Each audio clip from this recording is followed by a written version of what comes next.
Hello बेटा, इससे पहले क्लासेस में हम बात कर रहे थे बेटा आयनाइजेशन पोटेंशियल की, ठीक है। तो आईपी में हमने देख लिया था, डेफिनेशन की बात कर ली थी कि किसी भी आइसोलेटेड गैसेस एटम के अगर वैलेंस शेल से हम इलेक्ट्रॉन को रिमूव कर रहे हैं तो उस टाइम पे जो minimum amount of energy required है उसको हम क्या बोल रहे थे, आयनाइजेशन एनर्जी या आयनाइजेशन पोटेंशियल बोल रहे थे, ठीक है। उसके बाद मैंने तुम्हें बता दिया था कि किसी भी एलिमेंट से जब हम एक इलेक्ट्रॉन रिमूव कर रहे हैं, फर्स्ट आईपी है, 2 सेकंड 3 थर्ड आईपी, ठीक है। अब यहीं से कुछ कुछ क्वेश्चंस बनते हैं बेटा, और कुछ फैक्टर्स हैं इसके जो इसको अफेक्ट करते हैं, ठीक है।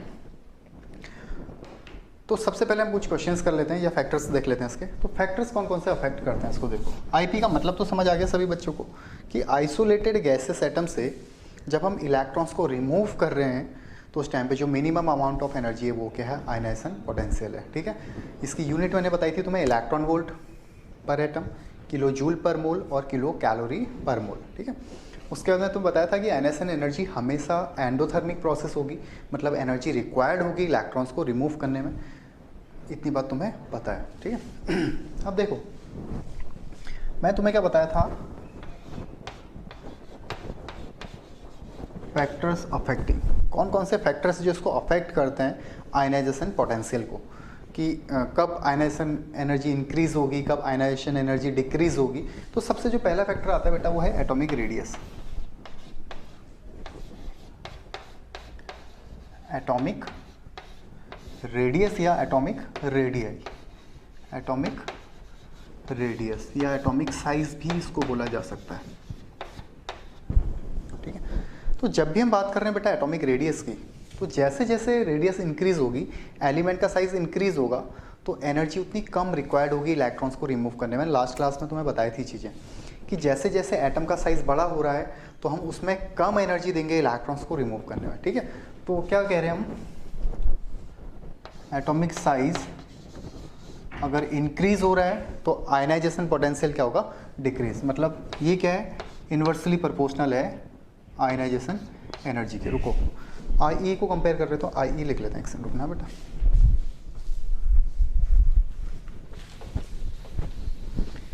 Ionization energy inversely proportional to atomic size. ये बात समझ आई तुम्हें, क्या बोला मैंने, साइज बढ़ेगा आईपी कम होगी, साइज कम होगा हमें ज़्यादा एनर्जी प्रोवाइड करनी पड़ेगी, आईपी बढ़ जाएगी, ठीक है। पहला फैक्टर है। जैसे हम ले लेते हैं एक एटम, लास्ट क्लास में भी बता रखा है लेकिन वापस देख लो, ये दूसरा एटम न्यूक्लियस से टाइटली बॉन्डेड होगा, ज़्यादा क्लोज है, साइज छोटा है इसका। ये न्यूक्लियस से थोड़ा ज़्यादा डिस्टेंस में, ठीक है। तो ये क्या है, टाइटली बॉन्डेड इलेक्ट्रॉन है, तो इस इलेक्ट्रॉन को निकालने में ज़्यादा एनर्जी देनी पड़ेगी, इसलिए इसकी आईपी हमेशा क्या होगी, ज़्यादा होगी बड़े एटम के कंपेयर में। तो जैसे जैसे साइज बढ़ेगा आयनाइजेशन पोटेंशियल उसका कम होगा। ये बात सभी को समझ आ गई। जैसे जैसे एटॉमिक रेडियस बढ़ रही है, जैसे जैसे एटॉमिक रेडियस बढ़ रही है उसकी आयनाइजेशन पोटेंशियल क्या हो रही है बेटा, कम हो रही है, ठीक है। ये बात समझ आती है, ठीक है। दूसरा जो फैक्टर आता है बेटा इसका वो है इफेक्टिव न्यूक्लियर चार्ज, जिसको हम क्या बोल रहे हैं, Z effect. Effective nuclear charge या Z effect.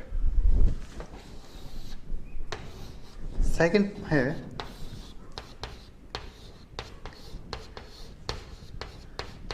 Effective nuclear charge, या इसी को क्या बोलते हैं, जेड इफेक्ट।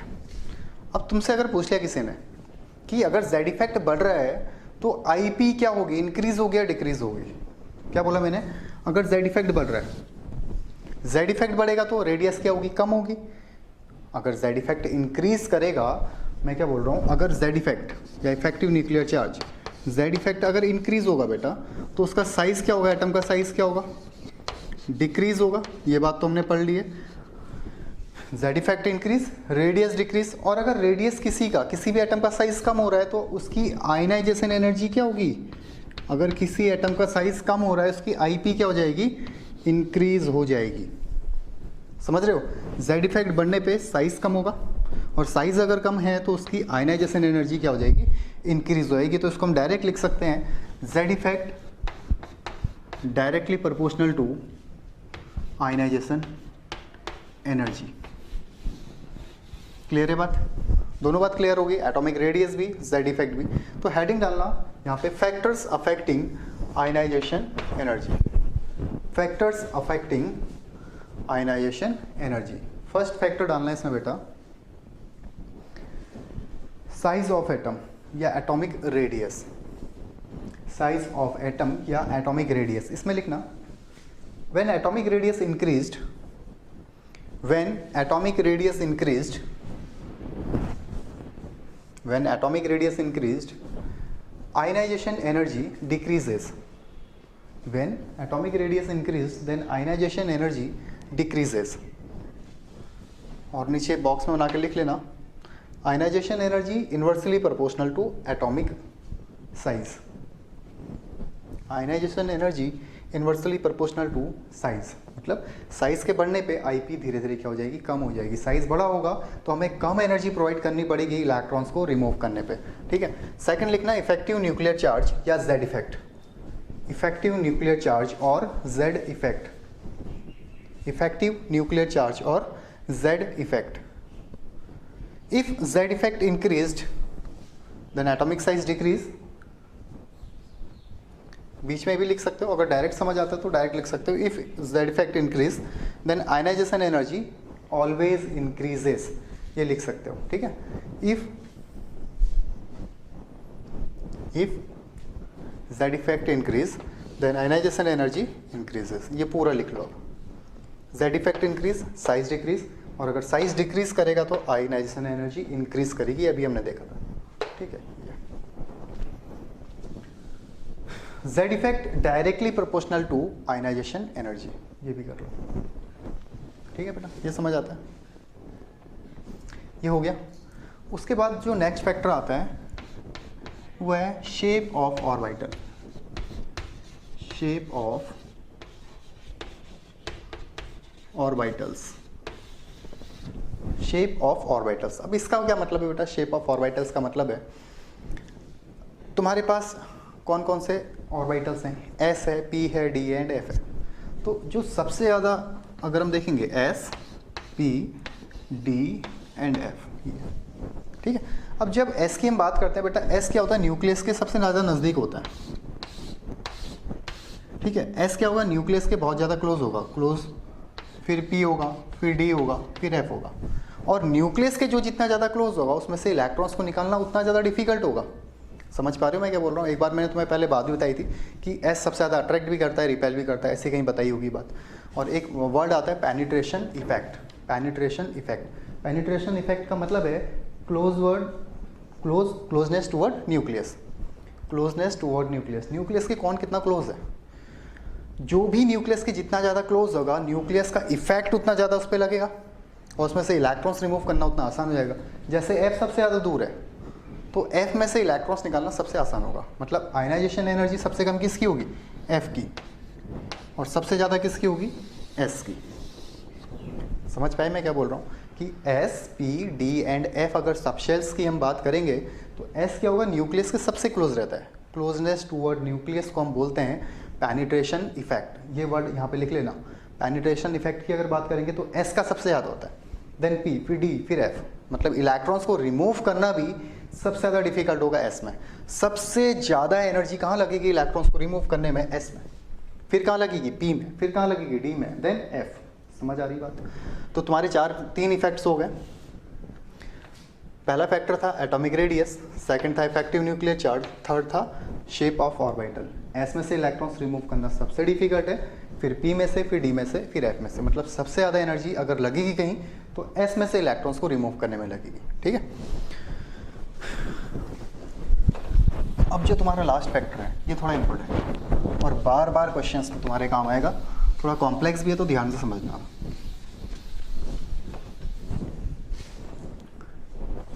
इसको थोड़ा ध्यान से समझ लेना बेटा, ठीक है।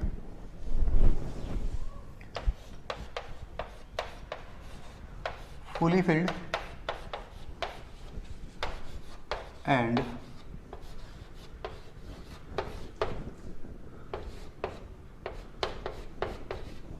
Half filled orbital, fully filled and half filled orbital. Fully filled और हाफ फिल्ड ऑर्बिटल, पहला समझ आ गया एटॉमिक रेडियस, दूसरा जेड इफेक्ट समझ आ गया, तीसरा हमने बोला ऑर्बिटल के शेप के बारे में या सबशेल्स के बारे में, और लास्ट फैक्टर जो है वो फुली फिल्ड और हाफ फिल्ड ऑर्बिटल। अब इसका मतलब क्या बेटा,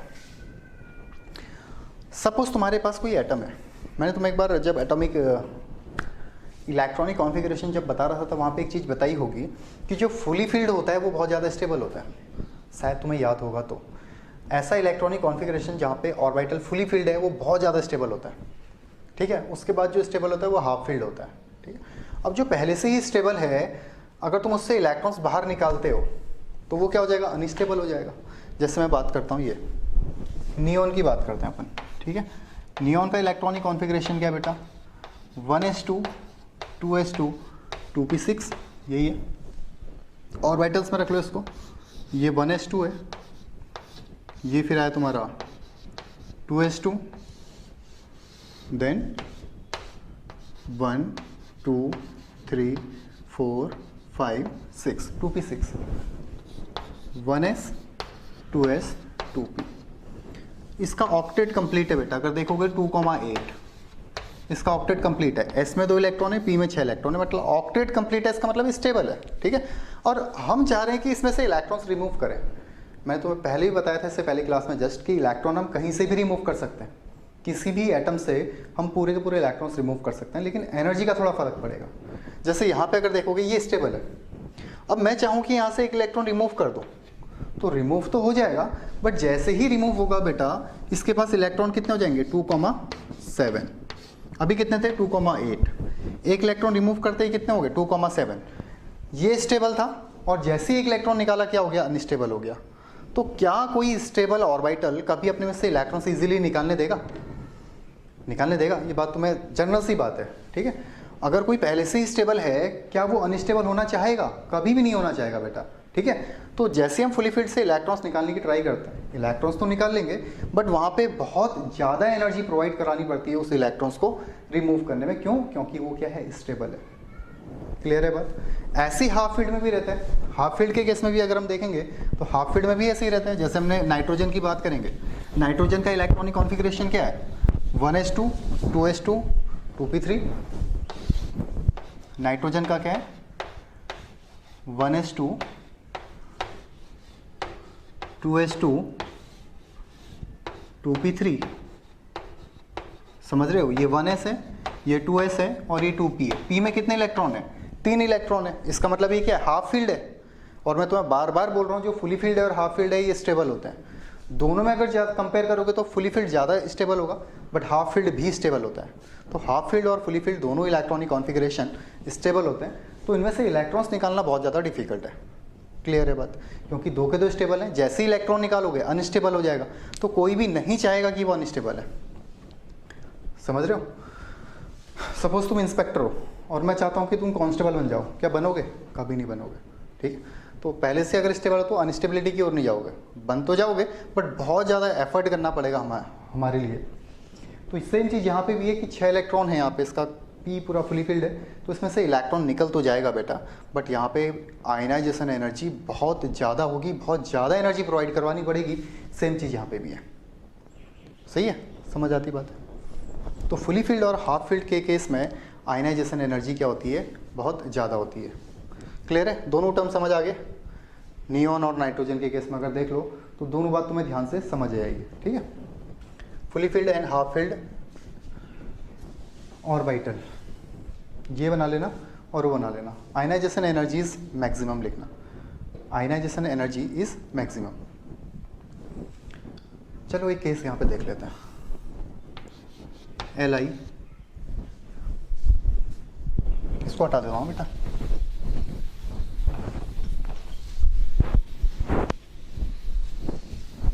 अब जब भी आई ये करोगे, आयनाइजेशन एनर्जी कंपेयर करोगे, थोड़ा सा ध्यान से करना। Li B E B C N O F N E, ठीक है। तो हमने क्या बोला बेटा, जब भी हम लेफ्ट से राइट की ओर मूव करते हैं तो जेड इफेक्ट क्या होता है, इंक्रीज होता है, जेड इफेक्ट इंक्रीज होगा तो साइज क्या होगा बेटा, साइज डिक्रीज होगा, और अगर साइज डिक्रीज कर रहा है तो आयनाइजेशन एनर्जी क्या होगी बेटा, इंक्रीज होगी। तीनों बातें ध्यान से सुन लो। अगर जेड इफेक्ट इंक्रीज कर रहा है तो साइज डिक्रीज करेगा, साइज डिक्रीज करेगा इसका मतलब आयनाइजेशन एनर्जी हमेशा और हमेशा इंक्रीज होने वाली है यहाँ पे। तो समझ आ गया, इसका मतलब ये तुम्हारा क्या हो जाएगा, आयनाइजेशन एनर्जी का ट्रेंड। यहाँ तक देखो, ठीक है। बट तुम्हें पता है कि नियॉन का साइज तो सबसे बड़ा है। ये समझ आया तुम्हें क्या बोला मैंने, कि लेफ्ट टू राइट गए जेड इफेक्ट बढ़ा, जेड इफेक्ट बढ़ा, साइज कम हुआ। तो जैसे हम लेफ्ट से राइट की ओर जा रहे हैं जेड इफेक्ट बढ़ रहा है, और जेड इफेक्ट बढ़ने पे आयनाइजेशन एनर्जी इंक्रीज करती है। तो ये आयनाइजेशन एनर्जी इंक्रीज कर रही है बेटा, ठीक है। बट तुम्हें पता है, तुमने अभी पढ़ा था कुछ दिन पहले कि जो नियॉन है उसका साइज अपने फैमिली में, अपने ग्रुप सॉरी अपने पीरियड में सबसे बड़ा होता है। नियॉन का जो साइज है अपने पीरियड में सबसे बड़ा है। तो साइज अगर सबसे बड़ा है तो आयनाइजेशन एनर्जी मिनिमम होनी चाहिए थी, यही होना चाहिए था ना। अगर साइज सबसे बड़ा है तो इसकी आयनाइजेशन एनर्जी क्या होनी चाहिए थी, मिनिमम होनी चाहिए थी। बट मैंने तुम्हें क्या बोला, सबसे पहले तुमने साइज कंपेयर करना है, ठीक है, और उसके ठीक बाद ये देखना है कि कहीं इसमें कहीं बीच में फुली फिल्ड और हाफ फिल्ड वाला केस तो नहीं आ रहा है। पहले तो साइज कंपेयर कर लेना, उसके बाद एक राउंड ये भी देख लेना कि कहीं फुली फिल्ड और हाफ फिल्ड वाला केस तो नहीं आ रहा है इसमें, ठीक है। तो देखो फुली फिल्ड और हाफ फिल्ड कौन कौन से हो सकते हैं। लिथियम का अगर इलेक्ट्रॉनिक कॉन्फ़िगरेशन लिखोगे 1s2 2s1, फिर क्या होगा 2s2 1s2 2s2 2p1 1s2 2s2 2p2 1s2 2s2 2p3 1s2 2s2 2p4 1s2 2s2 2p5 1s2 2s2 2p6। यही होगा। समझ पा रहे हो बेटा मैं क्या बोल रहा हूँ। सबसे पहले हमने बोला जब भी हम लेफ्ट से राइट की ओर मूव कर रहे हैं जेड इफेक्ट बढ़ रहा है, और जेड इफेक्ट अगर बढ़ रहा है बेटा तो उसकी आयनाइजेशन एनर्जी इंक्रीज करेगी। तो इसके अकॉर्डिंग ट्रेंड ये होना चाहिए था, ठीक है। बट नियॉन का साइज सबसे बड़ा है, उसके बाद भी इसकी आयनाइजेशन एनर्जी मैक्सिमम होती है। इसका रीज़न क्या है, देखो 2p6 में से इलेक्ट्रॉन निकालना है। मैंने अभी बताया था कि जो नियॉन है, नियॉन क्या है बेटा, फुली फिल्ड है, ठीक है। फुली फिल्ड है इसका मतलब उसमें से इलेक्ट्रॉन्स निकालना क्या होगा, बहुत ज़्यादा डिफिकल्ट होगा, उतनी ज़्यादा एनर्जी देनी पड़ेगी क्योंकि सबसे ज़्यादा स्टेबल है।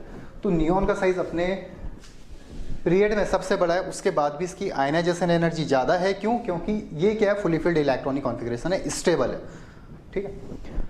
अब देखो कहाँ कहाँ पे आईपी ज़्यादा हो सकती है फुली फिल्ड और हाफ फिल्ड केस लगाने के बाद। 1s 2s1 और 2s2 यहाँ पे कोई दिक्कत नहीं है, 2s2 की आईपी ज़्यादा होगी। 2s2 2p1 2s2 और नीचे हम बोल रहे हैं 2p1 2s2 2p1। s fully field है, p में केवल एक इलेक्ट्रॉन है। s फुली फील्ड है, p में केवल एक इलेक्ट्रॉन है, तो ज़्यादा एनर्जी कहाँ देनी पड़ेगी। नहीं समझ आया, एक बार सुनो आराम से, एक बार ध्यान से समझना क्या बोल रहा हूँ बेटा मैं। हाँ, जब भी हम लेफ्ट टू राइट जा रहे हैं, पहले जनरल ट्रेंड देख लेते हैं। जब भी लेफ्ट टू राइट जा रहे हैं जेड इफेक्ट बढ़ रहा है और आयनाइजेशन एनर्जी इंक्रीज कर रही है, तो हमने देख लिया ये ट्रेंड आ रहा था। उसके बाद चेक करना है कहीं फुली फील्ड और हाफ फील्ड वाला केस तो नहीं आ रहा है। अगर कहीं फुली फील्ड और हाफ फील्ड है तो फुली फील्ड और हाफ फील्ड होने पे वो एलिमेंट की आयनाइजेशन एनर्जी अपने ठीक आगे वाले एलिमेंट्स की आयनाइजेशन एनर्जी से ज़्यादा होती है। अगर किसी भी केस में कोई फुली फील्ड या हाफ फील्ड केस आ रहा है तो उस एलिमेंट की जो आईपी होगी वो अपने ठीक आगे वाले एलिमेंट से ज़्यादा होगी। ऐसे नहीं कि सबसे ज़्यादा होगी, अपने ठीक आगे वाले एलिमेंट से ज़्यादा होगी, ठीक है। तो इस केस में हमने देखा जो बेरिलियम है बेटा, एक बार इसको नोट कर लेना, ठीक है। इतना नोट कर लो, फिर आगे हम देखते हैं। ये एक्यूरेट ट्रेंड नहीं है अभी, या फाइनल टाइम पे देख लेना, पूरी वीडियो देख लेना, उसके बाद करना फिर। अब जिसका एक्यूरेट ट्रेंड आएगा, देखो बेरिलियम यहाँ पे क्या है 2s2, ये 2p1, तो s2 में से इलेक्ट्रॉन्स निकालना ज़्यादा डिफिकल्ट है कंपेयर टू p1 के। तो मैंने क्या कहा, अगर कोई फुली फील्ड है तो उसकी आयनाइजेशन एनर्जी अपने ठीक आगे वाले एलिमेंट से ज़्यादा होगी। तो ट्रेंड क्या हो जाएगा, सबसे पहले क्या है Li, फिर अब बोरॉन यहाँ आ जाएगा और बेरिलियम यहाँ चले जाएगा। क्यों, क्योंकि ये क्या है 2s2 फुली फील्ड है। फिर हम आगे बढ़े, कार्बन 2p2 है, कोई दिक्कत नहीं है, ठीक है। लेकिन जैसे ही नाइट्रोजन और इसमें देखा हमने, नाइट्रोजन हाफ फिल्ड है, ऑक्सीजन फुल पार्शियली फिल्ड है, समझ आए। ये फुली फिल्ड था, ठीक, इससे आगे चले गया, यहाँ पे कोई दिक्कत नहीं है, ये ना हाफ फिल्ड है ना फुली फिल्ड है। लेकिन जैसे ही नाइट्रोजन को देखा, नाइट्रोजन वापस से क्या बेटा हाफ फिल्ड है, तो नाइट्रोजन की आईपी किससे ज़्यादा हो जाएगी, ऑक्सीजन से ज़्यादा हो जाएगी, ठीक है। फिर क्या है, फ्लोरीन F_P5 है, तो नॉर्मल ट्रेंड आ जाएगा। लेकिन नियोन क्या है, 2p6 है, इसलिए क्या हो जाएगी, इसकी आईपी मैक्सिमम हो जाएगी। समझ पाए। एक हमने यहाँ पे देखा, ठीक है, दूसरा हमने कहाँ पे देखा, ये हाफ फील्ड था, तीसरा ये फुली फील्ड था। तो सबसे पहले कंपेयर करना है, कहीं भी अगर आयना, ये इसका एक्यूरेट ट्रेंड ये है, ठीक है, ये ट्रेंड गलत हो जाएगा और ये ट्रेंड सही है। सबसे कम आईपी लिथियम की होगी, फिर बोरॉन की, फिर बेरिलियम, फिर कार्बन उससे ज़्यादा, ऑक्सीजन उससे ज़्यादा, नाइट्रोजन उससे ज़्यादा, फ्लोरीन है, ठीक है, ये इंक्रीजिंग ऑर्डर में। सबसे कम लिथियम, मैक्सिमम नियोन की। तो बेटा समझ रहा हूँ मैं कि ऐसा लग रहा है मुझे तुम्हें समझ आ चुका होगा, लेकिन एक बार वापस देख लो। मैंने तुम्हें बोला कि जो फैक्टर्स हैं वो तो हो गया, ठीक है, हमने रेडियस देखी, साइज़ देखी, जो भी था, साइज़ बढ़ रहा है, आईपी कम हो रही है। फिर हमने जेड इफेक्ट की बात करी, जेड इफेक्ट बढ़ रहा है, इसका मतलब साइज़ की बात कर रहे हैं, साइज़ कम हो रहा है तो आईपी बढ़ेगी, ठीक है। उसके बाद ऑर्बिटल्स की बात करी थी, सबसे ज़्यादा जो आयनाइजेशन एनर्जी होती है वो एस है, मतलब एस से इलेक्ट्रॉन्स निकालना सबसे ज़्यादा डिफिकल्ट है compare to P D and F के, ठीक है। उसके बाद मैंने बोला फुली फील्ड और हाफ फील्ड। जो फुली फील्ड ऑर्बिटल है और जो हाफ फील्ड ऑर्बिटल है स्टेबल होते हैं, तो इजीली अपने इलेक्ट्रॉन्स को रिमूव नहीं करने पड़ते हैं, हमें इसमें थोड़ा एक्स्ट्रा एनर्जी देनी पड़ती है, ठीक है। तो इसके कारण हमने क्या बोला, जो जनरल ट्रेंड था वो तो लेफ्ट टू राइट ये करा, ठीक है। बट जैसे हमने नॉर्मल ट्रेंड देखा, तो उसके बाद हम पहले तो नॉर्मल ट्रेंड लिख लेना है, वरना गड़बड़ हो जाएगी, ठीक है। तो नॉर्मल ट्रेंड के बाद हमने देखा जो बेरिलियम है और जो बोरॉन है, बेरिलियम का S2 है जबकि बोरॉन का P1 है। तो ध्यान से सुन रहे, बात वापस बोल रहा हूँ मैं कि अगर कोई फुली फील्ड या हाफ फील्ड है, उसकी आयनाइजेशन एनर्जी ज़्यादा होगी, बट केवल और केवल उसके ठीक आगे वाले एलिमेंट्स हैं। जैसे नाइट्रोजन यहाँ क्या है, हाफ फील्ड है, तो इसकी आयनाइजेशन एनर्जी ज़्यादा तो हुई, लेकिन केवल किससे ज़्यादा हुई, ऑक्सीजन से। ऐसा नहीं कि इसको उठा के तुम सबसे आगे रख दो, समझ आया मैंने क्या बोला, कि अगर कोई हाफ फील्ड या फुली फील्ड है तो उसकी IE ज़्यादा होगी, लेकिन अपने ठीक आगे वाले एलिमेंट से। जैसे बेरिलियम की IE किससे ज़्यादा हुई, बोरॉन से ज़्यादा हुई, तो हमने पहले बोरॉन को लिख लिया, बोरॉन से ज़्यादा IE किसकी होगी, बेरिलियम की, ठीक है। तो ये इसका ट्रेंड है, लिखना periodic trend, periodic trend when moving left to right, ये पीरियोडिक ट्रेंड है इसका, ठीक है। When moving left to right, when moving left to right, bracket में लिखना period, when moving left to right, Z effect increase, size decrease and ionization increase,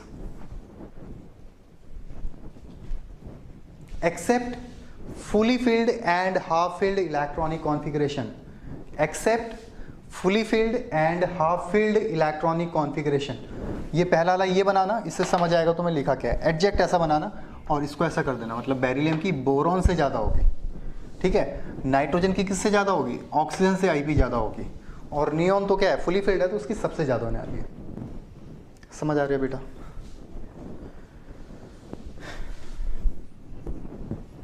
ये समझ आ गया होगा तुम्हें, लग रहा है मुझे ऐसा। थोड़ा इसको एक दो बार रिवाइज कर लेना अच्छे से, ठीक है, क्योंकि क्वेश्चंस फंसेंगे बेटा यहाँ से।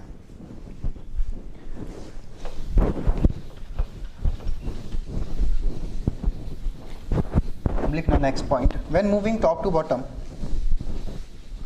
When moving top to bottom, when number of shell increased, then number of shell increased and ionization potential decreases।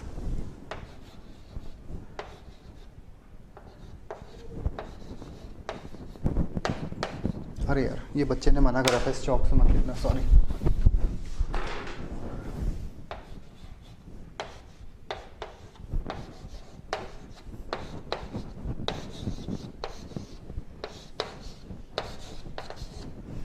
When moving top to bottom, number of shell increase, number of shell increase करेंगे। Number of shell increase करने का मतलब क्या है, size क्या हो रहा है, डिक्रीज हो रहा है। साइज डिक्रीज होगा, sorry number of shell increase करेंगे, इसका मतलब साइज इंक्रीज हो रहा है, ठीक है, गलती बोल दी मैंने। जब टॉप टू बॉटम जाएंगे, नंबर ऑफ शेल क्या करेंगे बेटा, नंबर ऑफ शेल इंक्रीज्ड, तो इससे क्या होगा, साइज इंक्रीज होगा, तो क्या हो जाएगी, आयनाइजेशन एनर्जी क्या हो जाएगी बेटा, डिक्रीज। तो सबसे ज़्यादा ये, फिर ये, फिर ये, फिर ये, फिर ये, फिर ये, ठीक है, ये हो गया टॉप टू बॉटम का ट्रेंड हो गया।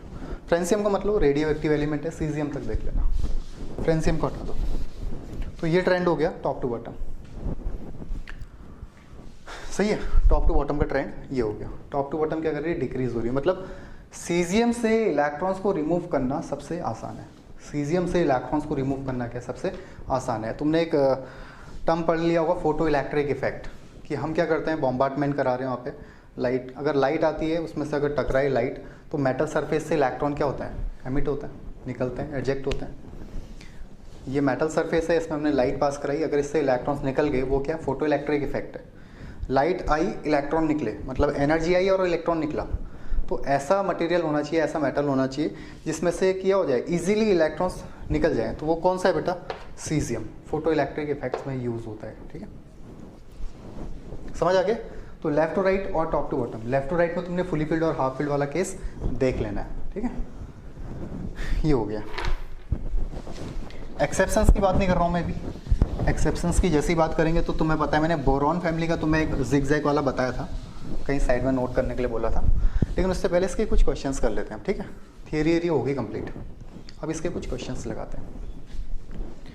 देखो, एक बात याद है तुम्हें, पहली क्लास में मैंने बोला था M से इलेक्ट्रॉन निकाला, M+ बनाया, M+ से इलेक्ट्रॉन निकाला, ये बनाया, ठीक है। तो ये कर लेते हैं एक सक्सेसिव आयनाइजेशन एनर्जी का।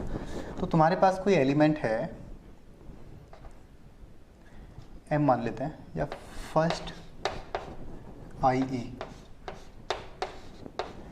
ये तुम्हारी सेकंड IE3 लिख लेता हूँ, IE4 और आयनाइजेशन एनर्जी 5। बहुत आसान है, क्वेश्चन समझना क्या पूछ रहा है, ज़्यादा ही दूर हो गए यहाँ से, समझ नहीं आएगा तो। सक्सेसिव आयनाइजेशन एनर्जी से तुमसे इलेक्ट्रॉन्स भी पूछे जा सकते हैं, IE1, ionization energy 2, ionization energy 3, ionization energy 4, ionization energy 5। कोई एलिमेंट है बेटा तुम्हारे पास, अब थोड़ा सा दिमाग लगाना, ठीक है, इसमें जो बोल रहा हूँ ध्यान से सुनना है, इसको लिखना विखना छोड़ देना। अगर वीडियो देखते देखते लिख रहे हो तो अभी थोड़ा स्टॉप करना, वीडियो देख लेना से आगे। कोई तुम्हें एलिमेंट की आयनाइजेशन एनर्जी दी गई है, मतलब कोई एक एलिमेंट उठा लिया उसने, और एक एलिमेंट से उसने एक इलेक्ट्रॉन निकाला, ठीक है, और इसकी जो भी वैल्यू लगी, जो भी एनर्जी लगी, उसने यहाँ पे नोट कर लिया, ठीक है। सेम एलिमेंट से उसने दूसरा इलेक्ट्रॉन निकाला, तो तुम्हें पता है कि अगर सेम एलिमेंट से दूसरा इलेक्ट्रॉन निकालोगे तो ज़्यादा एनर्जी देनी पड़ेगी, वो उसने यहाँ पे नोट कर लिया। तीसरा निकाला, चौथा निकाला, पांचवा निकाला, और सभी एनर्जीज को यहाँ पे लिख लिया। जैसे सपोज यहाँ पे आया 7.5 इलेक्ट्रॉन वोल्ट, दूसरा निकालने में आया 10 इलेक्ट्रॉन वोल्ट, फिर आया 13 इलेक्ट्रॉन वोल्ट, ठीक है, फिर आया यहाँ पे 12 इलेक्ट्रॉन वोल्ट, फिर आया यहाँ पे 80 इलेक्ट्रॉन वोल्ट, सही है। ध्यान से सुनना, बिल्कुल बेस से बता रहा हूँ, ध्यान से समझना क्वेश्चंस को। ये JEE में बार बार पूछा गया क्वेश्चन है। First IP, second, third, fourth, fifth, मतलब क्या कर रहा है, एक एलिमेंट लिया है, उससे इलेक्ट्रॉन्स निकाल रहे हो, ठीक है। पहला इलेक्ट्रॉन निकाला, एनर्जी लगी 7.5, दूसरा निकाला सेम एलिमेंट से इतना।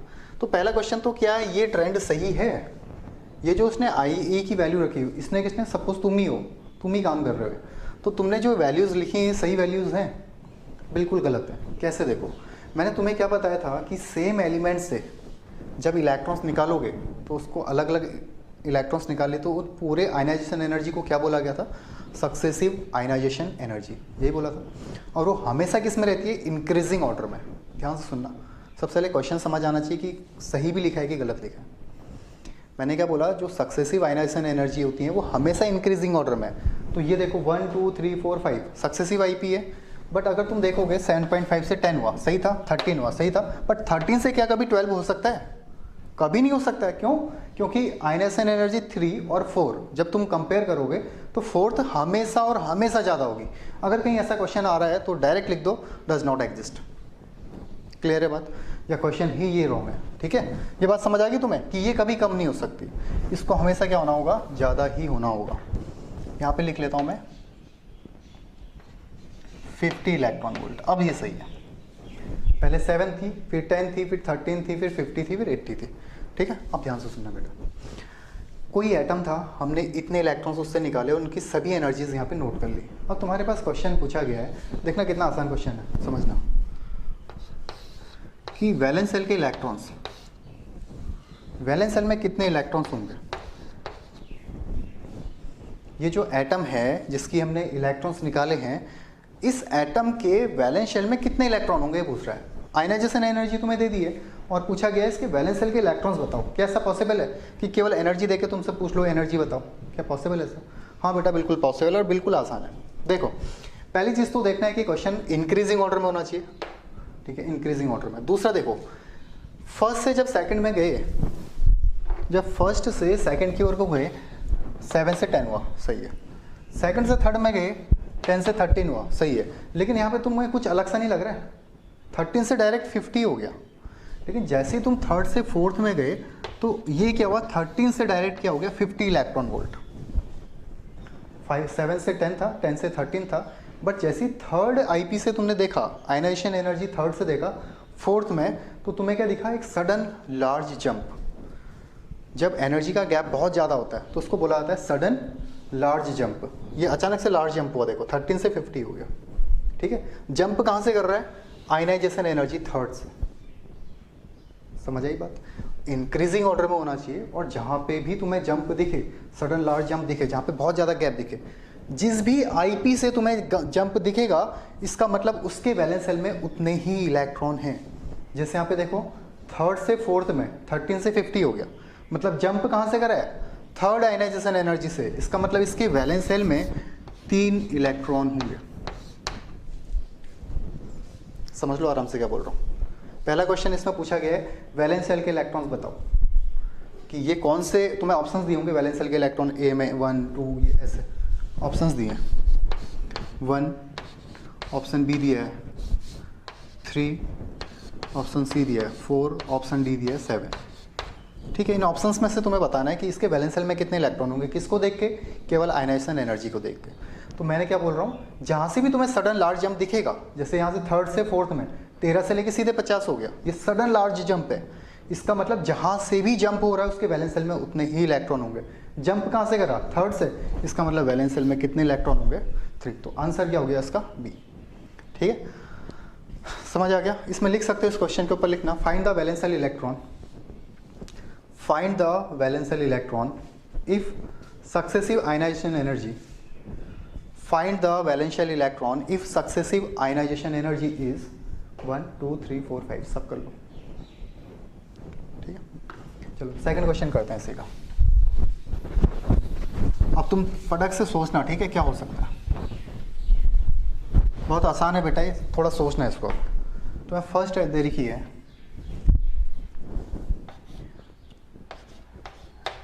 IE 2 3 4, ये है 7.2 इलेक्ट्रॉन वोल्ट, ये है 14 इलेक्ट्रॉन वोल्ट, ये है 17 इलेक्ट्रॉन वोल्ट, और ये 23 इलेक्ट्रॉन वोल्ट। वैलेंस सेल के इलेक्ट्रॉन्स पूछे गए। तो देखो, पहले तो देख लो क्या इंक्रीजिंग ऑर्डर में सही है। इंक्रीजिंग ऑर्डर में 7 14 17 23। तो पहली चीज़ तो इंक्रीजिंग ऑर्डर में, मतलब क्वेश्चन सही है। अब पूछा गया वैलेंस सेल के इलेक्ट्रॉन्स, कितने बच्चों का आंसर आ गया बेटा? IE1 से अगर तुम देखोगे IE2 में, तो तुम्हें यहीं पे सडन लार्ज जंप मिल जाएगा। सीधे 7 से कितना हो गया? 14, डबल हो गया। ठीक है, 7 से डायरेक्ट क्या हो गया? 14 हो गया। इसका मतलब जंप कहाँ से करा? फर्स्ट आयनाइजेशन एनर्जी से ही कर लिया है। इसका मतलब इसके वैलेंस सेल में कितना इलेक्ट्रॉन होगा बेटा? 1 इलेक्ट्रॉन होगा। ठीक है, इसको थोड़ा सा और देखते हैं। ये समझ आ गया? दूसरा इसमें अगर हम ऐसे भी कर सकते हैं, यहाँ पे 10 हुआ, यहाँ पे हमने कर दिया 30 और यहाँ पे कर दिया हमने 40 इलेक्ट्रॉन वोल्ट। इस केस में क्या होगा, 7 से 10 इंक्रीज हुआ, 10 से 30 सीधे सेकंड से ही क्या कर लिया इसने, सडन लार्ज जंप। दूसरे से तीसरे में देखा तो बहुत ज़्यादा गैप मिला। जंप कहाँ से करा है, सेकंड से। कहाँ पे जंप करा है, थर्ड में। तो जहाँ से जंप करेगा उसके वैलेंस सेल में उतने इलेक्ट्रॉन होंगे। तो इस केस में वैलेंस सेल में कितने इलेक्ट्रॉन हो जाएंगे, 2 इलेक्ट्रॉन हो जाएंगे। समझ आ गया बेटे, पक्का, ठीक है। अब यहीं से तुम्हारे पास दूसरे क्वेश्चन क्या पूछे जाएंगे, एलिमेंट के नाम, ठीक है। ए में तुम्हें दे दिया लिथियम, बी में तुम्हें दे दिया बेरिलियम, सी तुम्हें दे दिया बोरॉन और डी दे दिया तुम्हें हाइड्रोजन। तो कौन सा एलिमेंट की आईपी होगी ये पूछा गया, ठीक है। तो कौन सी की हो सकती है बेटा, जिसके वैलेंस सेल में कितने इलेक्ट्रॉन होंगे, 2 इलेक्ट्रॉन होंगे। तो वैलेंस सेल में किसके 2 इलेक्ट्रॉन है, बेरिलियम के हो जाएंगे। तो इस टाइप के क्वेश्चंस में तुम्हें सक्सेसिव आईपी दी रहेंगी, ठीक है। उन आईपी के अकॉर्डिंग तुमने क्या करना है बेटा, इन क्वेश्चंस को सॉल्व करना है। जहाँ से भी सडन लार्ज जंप दिखेगा, ठीक है, तो वो ही उसके वैलेंस सेल के इलेक्ट्रॉन्स होंगे और वहाँ से ये क्वेश्चंस कर लोगे, ठीक है।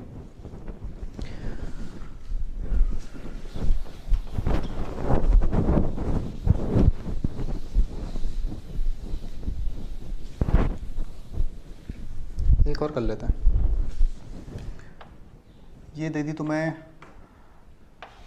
9 इलेक्ट्रॉन वोल्ट फर्स्ट है, सेकंड है 15 इलेक्ट्रॉन वोल्ट, फिर है 23 इलेक्ट्रॉन वोल्ट, फिर है 32 इलेक्ट्रॉन वोल्ट, फिर है 42 इलेक्ट्रॉन वोल्ट, फिर है 97 इलेक्ट्रॉन वोल्ट, ठीक है। ये फर्स्ट आईपी है, ये सेकंड आईपी है, ये थर्ड आईपी है, ये फोर्थ आईपी है, ये फिफ्थ और ये सिक्स्थ। अब तुमसे पूछा गया इस क्वेश्चन में कि इसके ग्रुप कौन सा है। तो सबसे पहले तो देखो वैलेंस सेल में कितने इलेक्ट्रॉन होंगे, 1 9 से 15, 15 से 23, 23 से 37, 37 से 42, 42 से 97, 42 से सडन लार्ज जंप हो रहा है। 42 कहाँ पे आ रहा है, 5 में। तो वैलेंस सेल में कितने इलेक्ट्रॉन होंगे बेटा इसके, जहाँ से भी सडन लार्ज जंप कर रहा है वैलेंस सेल में उतने ही इलेक्ट्रॉन होंगे, बार बार बोल रहा हूँ। तो वैलेंस सेल में इलेक्ट्रॉन होंगे 5, ठीक है। अब 5 वैलेंस सेल कौन से ब्लॉक में आता है, अगर वैलेंस सेल में 5 इलेक्ट्रॉन है तो कौन से ब्लॉक के अंदर आते हैं, कौन से ब्लॉक में आते हैं, पी ब्लॉक के अंदर आते हैं, 1s2 2s2 2p3, यही होता है। तो अगर वैलेंस सेल में 5 इलेक्ट्रॉन है, इसका मतलब है कौन से ब्लॉक का एलिमेंट होगा, पी ब्लॉक का, ठीक है, पी ब्लॉक का होगा। और तुमसे क्या पूछा गया है, यहाँ पे ग्रुप पूछा गया है। तो ग्रुप कैसे निकालते थे, वैलेंस सेल के electrons plus 10 plus valence shell के इलेक्ट्रॉन, ये बताया होगा तुम्हें पीरियोडिक में। तो 15th ग्रुप का एलिमेंट होगा। और 15th ग्रुप का एलिमेंट कौन सा होता है, नाइट्रोजन फैमिली। तो नाइट्रोजन फैमिली में से कोई एक होगा। समझ आया क्या बोला, आईपी दी गई है, ग्रुप पूछा गया है। तो क्या है, 5th से सडन लार्ज जंप कर रहा है, इसका मतलब वैलेंस सेल में कितने इलेक्ट्रॉन होंगे, 5। और 5 इलेक्ट्रॉन कौन से ब्लॉक में होते हैं, पी ब्लॉक में। पी ब्लॉक में ग्रुप कैसे निकालते होगे, 10 प्लस वैलेंस सेल के इलेक्ट्रॉन। तो आंसर कितना आ गया इसका, 15 हो गया बेटा। तो सक्सेसिव आईपी के क्वेश्चंस कर लोगे, ठीक है।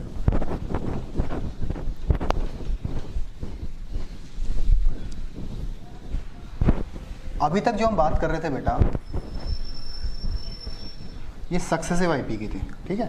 इस टाइप के अगर क्वेश्चंस पूछेंगे तो कर लेने। तुमने वैलेंस सेल के इलेक्ट्रॉन्स पूछे जा सकते हैं, एलिमेंट्स पूछा जा सकता है और ग्रुप्स पूछा जा सकता है। तो इजीली देख लेना, वैलेंस सेल के अगर इलेक्ट्रॉन निकल जाएंगे तो सभी आंसर इससे हो जाने वाले हैं, ठीक है।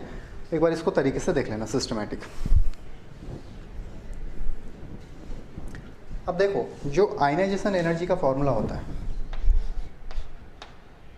आयनाइजेशन एनर्जी का फॉर्मूला क्या था, -13.6 Z²/n²। ये है आयनाइजेशन एनर्जी का फॉर्मूला, ठीक है। ये किसका फॉर्मूला है, आयनाइजेशन एनर्जी का। सपोज तुम्हें पूछ लिया हाइड्रोजन के या लिथियम 2+ के वैलेंस सेल के इलेक्ट्रॉन के आईपी बताओ। लिथियम +2 के सेकंड शेल के इलेक्ट्रॉन्स की आईपी बताओ। तो इस तरीके से तुमने इसमें जेड भी दिया रहेगा, एन भी दिया रहेगा, तो आंसर तुम आईपी निकाल लेना। ठीक है, ये क्वेश्चन हमने कर लिए हैं, ये हमने स्ट्रक्चर ऑफ एटम के अंदर कर लिए हैं। ठीक है, ये फॉर्मूला यूज़ करके स्ट्रक्चर ऑफ एटम के अंदर आयनाइजेशन एनर्जी वाले क्वेश्चंस कर लिए। अगर नहीं करा है तो कहीं फॉर्मूला लिख लेना, formula of ionization energy -13.6 Z²/n²।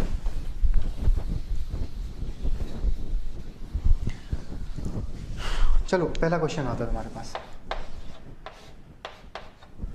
First question है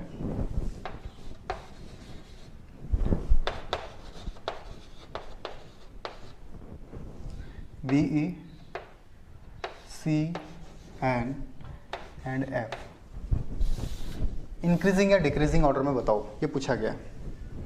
इनमें जो आयनाइजेशन एनर्जी है वो इंक्रीजिंग या डिक्रीजिंग ऑर्डर में बताने के लिए पूछा गया है। ठीक है, तो सबसे पहले तो देखो ये टॉप टू बॉटम या लेफ्ट टू राइट रखे गए, कैसे रखे गए, तो तुम्हें पता है ये एलिमेंट क्या है, BE, B, C, N, O, F, मतलब ये एलिमेंट क्या है, लेफ्ट से राइट। ये तुमने दिमाग में सोचना है, ठीक है, या रफ कॉपी में कर सकते हो इसको। तो सबसे पहले तो एलिमेंट देख लो कैसे रखेंगे। अब तुम्हें पता है कि अगर लेफ्ट टू राइट है तो क्या होगा, साइज छोटा होगा, और अगर साइज छोटा होगा तो आयनाइजेशन एनर्जी क्या होगी, इंक्रीज होगी। ठीक है, ये इसका आंसर है। अब तुम्हें से ये भी आंसर दिमाग में चल रहा होगा कि अगर इसका इलेक्ट्रॉनिक कॉन्फ़िगरेशन लिखें तो क्या है, 1s2 2s2। ठीक है, ये 2p1 है, यहाँ पे कोई दिक्कत नहीं, 1s2 2s2 2p2। ये क्या है, 2p3 है, और ये 2p5 है। तो जो हाफ फील्ड है, जैसे नाइट्रोजन की जो आयनाइजेशन एनर्जी है वो फ्लोरीन से कम होती है। ज़्यादा किससे होती है, अगर यहाँ पे ऑक्सीजन लिखा होता तो उससे ज़्यादा होती है। ठीक है, मैंने क्या बोला, अगर ये हाफ फील्ड है तो इसकी आईपी केवल किससे ज़्यादा होगी, ऑक्सीजन से। ऐसा नहीं कि हाफ फील्ड है तो सभी से ज़्यादा हो जाएगी, ऐसा नहीं होगा। ठीक है, तो आराम से देख लेना कि कौन कौन से एलिमेंट्स तुम्हें दिए गए। तो जो नाइट्रोजन है इसकी आयनाइजेशन एनर्जी किससे ज़्यादा होने वाली बेटा, इस फ्लोरीन से ज़्यादा नहीं होगी, सॉरी, किससे ज़्यादा होने वाली है, इस ऑक्सीजन से। तो इसका जो ट्रेंड होगा, और बेरिलियम की किससे ज़्यादा होगी, बोरॉन से, जबकि बोरॉन तुम्हें यहाँ पे दिए ही नहीं गए। तो इसका ट्रेंड क्या हो जाएगा, बेरिलियम सबसे कम, फिर उससे ज़्यादा कार्बन, उससे ज़्यादा नाइट्रोजन, उससे ज़्यादा फ्लोरीन। ठीक है, तो ये बात हमेशा अपने ध्यान में रखना कि एक तो पहले एलिमेंट देख लो कैसे गए, लेफ्ट टू राइट या टॉप टू बॉटम, पहली बात। दूसरी बात ये तुमने देख लेनी हमेशा कि जैसे यहाँ पे जो हाफ फील्ड है ये हर किसी से ज़्यादा नहीं होगा। जैसे 2p3 है तो 2p3 केवल किससे ज़्यादा होगा, 2p4 से ज़्यादा होगा, जबकि फ्लोरीन क्या है, 2p5। समझ आ रही बेटा बात, तो ये लिख लेना फर्स्ट।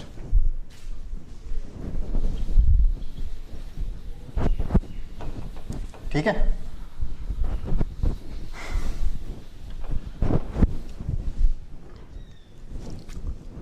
हो जाएगा बेटा इस टाइप का क्वेश्चन। ठीक, अब कभी कभी तुमसे पूछा जाता है, ये थोड़ा ध्यान से सुनना, सक्सेसिव आईपी आ गई समझ को सभी को। नॉर्मल एलिमेंट्स कंपेयर कर लोगे, एलिमेंट का साइज देख लेना लेफ्ट टू राइट है, टॉप टू बॉटम। इसके क्वेश्चंस मैं दूंगा तुम्हें तो समझ आएगा। एक क्वेश्चन पूछे आते हैं तुमसे, सेकंड और थर्ड आईपी कंपेयर करो। ठीक है, जैसे ये दे दो तुम्हें, नाइट्रोजन और ऑक्सीजन की थर्ड आईपी कंपेयर करनी। कौन सी आईपी कंपेयर करनी, थर्ड आयनाइजेशन एनर्जी कंपेयर करनी है। अब ये कैसे कंपेयर करोगे बेटा, जब भी तुमसे 2 एलिमेंट दिए गए या 3 एलिमेंट दिए गए और पूछा है कि थर्ड आईपी कंपेयर करो, फोर्थ आईपी कंपेयर करो, फिफ्थ आईपी कंपेयर करो या सेकंड आईपी कंपेयर करो, सबसे पहली चीज़ क्लिक करनी चाहिए दिमाग में कि सबसे पहले तो इलेक्ट्रॉनिक कॉन्फ़िगरेशन लिख लेना है। क्या बोला मैंने, अगर 2 या 2 से ज़्यादा एलिमेंट की आयनाइजेशन एनर्जी कंपेयर करने के लिए पूछा गया है, कौन सी, सेकंड, थर्ड, फोर्थ, फिफ्थ, कोई सी भी। अगर फर्स्ट पूछा गया तो फर्स्ट में तो कोई दिक्कत है नहीं, साइज देख लेना, हाफ फील्ड फुली फील्ड देख लेना, कंपेयर कर लोगे। लेकिन सेकंड, थर्ड, फोर्थ, फिफ्थ में से कोई पूछा गया होगा तो सबसे पहला काम है इलेक्ट्रॉनिक कॉन्फ़िगरेशन लिखना। तो इसका क्या है, 1s2 2s2 2p3। ध्यान से देखना इसको, इसका क्या है, 1s2 2s2 2p4। ठीक है, हमसे कौन सी आईपी पूछी गई है, थर्ड आईपी। अब ध्यान से सुनते रहना। सबसे पहले कंपेयर करते हैं इसकी first IP, first ionization energy या आयनाइजेशन पोटेंशियल। ध्यान से सुनना बेटा, इसमें कोई डाउट मत पूछना। अगर सोए हुए उससे पहली वीडियो में तो यहाँ से ध्यान से सुन लेना। अगर तुम्हें 2 या 2 से ज़्यादा एलिमेंट्स की सेकंड, थर्ड, फोर्थ, फिफ्थ कोई सी भी आईपी कंपेयर करने के लिए पूछा गया है तो सबसे पहले उसका इलेक्ट्रॉनिक कॉन्फ़िगरेशन लिखो। ठीक है, तो हम अलग अलग तरीके से करेंगे। सबसे पहले फर्स्ट आईपी कंपेयर करेंगे, फिर सेकंड, फिर थर्ड। ठीक है, तो जो फर्स्ट आईपी कंपेयर करेंगे उसके नॉर्मल इलेक्ट्रॉनिक कॉन्फ़िगरेशन से कंपेयर करेंगे। यहाँ इलेक्ट्रॉन्स निकालने की जरूरत नहीं फर्स्ट आईपी में, जो नॉर्मल इलेक्ट्रॉनिक कॉन्फ़िगरेशन है वहाँ से कंपेयर करो, ठीक है। तो फर्स्ट Ip में देखो यहाँ 2p3 है, वहाँ 2p4 है। नाइट्रोजन में क्या है, p जो है वो हाफ फील्ड है जबकि वहाँ पार्शियली फील्ड है, ठीक है। तो फर्स्ट Ip किसकी ज़्यादा हो जाएगी, नाइट्रोजन की। समझ पाए मैंने क्या बोला? हमने क्या करा, जो नाइट्रोजन था और जो ऑक्सीजन था, नाइट्रोजन से एक इलेक्ट्रॉन निकाला, फर्स्ट Ip में क्या करना है, एक इलेक्ट्रॉन निकाला है। ऑक्सीजन में क्या करना है, एक इलेक्ट्रॉन निकालना है। तो फर्स्ट Ip कब कंपेयर करेंगे, जब हम एक इलेक्ट्रॉन निकालने के लिए जो एनर्जी दे रहे हैं, यहाँ पे 2p3 से इलेक्ट्रॉन निकालना है, वहाँ 2p4 से। तो नाइट्रोजन से हमने जब 2p3 में से इलेक्ट्रॉन निकाला और ऑक्सीजन में 2p4 में से इलेक्ट्रॉन निकाला, तो देखने को मिला कि 2p3 में से इलेक्ट्रॉन्स निकालना ज़्यादा डिफिकल्ट है, तो उसकी फर्स्ट Ip क्या ज़्यादा होगी, नाइट्रोजन की, ठीक है। जब एक इलेक्ट्रॉन निकाला उस टाइम पे जो एनर्जी रिक्वायर्ड थी, ठीक है। इलेक्ट्रॉन जब निकाला तो 2p3 में से ज़्यादा डिफिकल्ट था। अब क्या हुआ, एक इलेक्ट्रॉन निकालते ही ये क्या हो गया, 2p2 हो गया, और ये क्या हो गया, 2p3 हो गया। ऐसे ही हुआ फर्स्ट Ip में हमने क्या करा, 2p3 में से जब इलेक्ट्रॉन निकाला कितनी एनर्जी लगी, 2p4 में इलेक्ट्रॉन निकाला कितनी एनर्जी लगी, तो दोनों को मेजर किया तो देखा गया कि ये हाफ फील्ड था तो इसकी फर्स्ट आयनाइजेशन एनर्जी ज़्यादा होगी, ठीक है। अब सेकंड में तुम देखोगे, सेकंड आयनाइजेशन एनर्जी, ध्यान से सुनना, यहाँ पे बच्चे सबसे ज़्यादा गलती करते हैं। सेकंड आयनाइजेशन एनर्जी हमेशा और हमेशा एक इलेक्ट्रॉन्स निकालने के बाद जो इलेक्ट्रॉनिक कॉन्फ़िगरेशन मिला है उससे कंपेयर करोगे। बच्चे क्या करते हैं, फर्स्ट Ip अगर पूछा गया तो एक इलेक्ट्रॉन निकाल देते हैं, उसके बाद जो कॉन्फ़िगरेशन आता है उससे फर्स्ट कंपेयर करते हैं, जबकि ऐसा नहीं है। फर्स्ट Ip का मतलब क्या है, जो नॉर्मल इलेक्ट्रॉनिक कॉन्फ़िगरेशन है उससे कंपेयर करना है। सेकंड Ip तुमने कंपेयर करनी किससे, एक इलेक्ट्रॉन निकालने के बाद जो इलेक्ट्रॉनिक कॉन्फ़िगरेशन आ रहा है उससे, ठीक है। एक इलेक्ट्रॉन निकालने के बाद ये 2p3 हो गया, ये 2p2 हो गया, तो किसकी आयनाइजेशन एनर्जी ज़्यादा हो जाएगी, 2p3 वाले की। मतलब अगर पूछा गया होता नाइट्रोजन और ऑक्सीजन में सेकंड आयनाइजेशन एनर्जी कंपेयर करो, तो सेकंड आयनाइजेशन एनर्जी किसकी ज़्यादा होती, ऑक्सीजन की, ठीक है। अब हमने 2p2 से इलेक्ट्रॉन निकाला और 2p3 से इलेक्ट्रॉन निकाला, तो पता चला कि 2p3 से इलेक्ट्रॉन्स निकालना ज़्यादा डिफिकल्ट था, ज़्यादा एनर्जी देनी पड़ी, तो ऑक्सीजन की सेकंड Ip ज़्यादा हो गई। फिर इलेक्ट्रॉन निकल गया तो क्या हो गया, 2p1 हो गया, ये क्या हो गया, 2p2 हो गया, ठीक है। अब हमने कंपेयर करनी है थर्ड Ip। अब ना ये हाफ फील्ड है फुली फील्ड है, ना वो हाफ फील्ड है फुली फील्ड है, तो जनरल ट्रेंड देखेंगे। जनरल ट्रेंड में लेफ्ट टू राइट, नाइट्रोजन और ऑक्सीजन क्या आते हैं, लेफ्ट टू राइट, तो लेफ्ट टू राइट जाने में साइज छोटा होता है, तो आयनाइजेशन एनर्जी क्या हो जाएगी बेटा, इंक्रीज हो जाएगी। क्या बोला मैंने, ना नाइट्रोजन का इलेक्ट्रॉन अब हाफ फील्ड है ना फुली फील्ड, ना ऑक्सीजन का इलेक्ट्रॉन हाफ फील्ड है ना फुली फील्ड, तो ठीक है। तो नाइट्रोजन के बाद ऑक्सीजन आता है, मतलब साइज छोटा है, साइज छोटा है इसका मतलब इसकी आयनाइजेशन एनर्जी ज़्यादा है। तो थर्ड IE किसकी ज़्यादा होगी, अगर थर्ड आयनाइजेशन एनर्जी की बात करी जाएगी तो ये भी किसकी ज़्यादा होगी, ऑक्सीजन की ज़्यादा होगी कंपेयर टू नाइट्रोजन से। वापस सुनो, नाइट्रोजन और ऑक्सीजन में तुमसे पूछा है थर्ड Ip, तो पहली बात क्लिक कर लो, जैसे थर्ड पूछा गया सबसे पहले तो इलेक्ट्रॉनिक कॉन्फ़िगरेशन लिख लो, ठीक है। First Ip normal electronic configuration से कंपेयर करनी है। सेकंड Ip कंपेयर करोगे एक इलेक्ट्रॉन निकालने के बाद जो इलेक्ट्रॉनिक कॉन्फ़िगरेशन मिला है उससे। थर्ड Ip कंपेयर करोगे दो इलेक्ट्रॉन निकालने के बाद, यहाँ से दो इलेक्ट्रॉन निकाल दिए, 2p2 और 2p1, दो इलेक्ट्रॉन निकालने के बाद जो इलेक्ट्रॉनिक कॉन्फ़िगरेशन मिला है उससे थर्ड Ip कंपेयर करोगे। फोर्थ Ip कैसे कंपेयर करोगे, फिर तीन इलेक्ट्रॉन निकालने के बाद जो इलेक्ट्रॉनिक कॉन्फ़िगरेशन मिलेगा उससे फोर्थ Ip कंपेयर करोगे, ठीक है बेटा। तो इस टाइप के क्वेश्चंस पूछे जाएंगे। अब तुमने होमवर्क में कर लेना आज, फ्लोरीन और ऑक्सीजन में फर्स्ट सेकंड और थर्ड आयनाइजेशन एनर्जी कंपेयर करनी है। फ्लोरीन और ऑक्सीजन में फर्स्ट सेकंड और थर्ड आयनाइजेशन एनर्जी कंपेयर करनी है, ये कर लेना, ठीक है। मिलते हैं नेक्स्ट क्लास में, चलो बाय बेटा।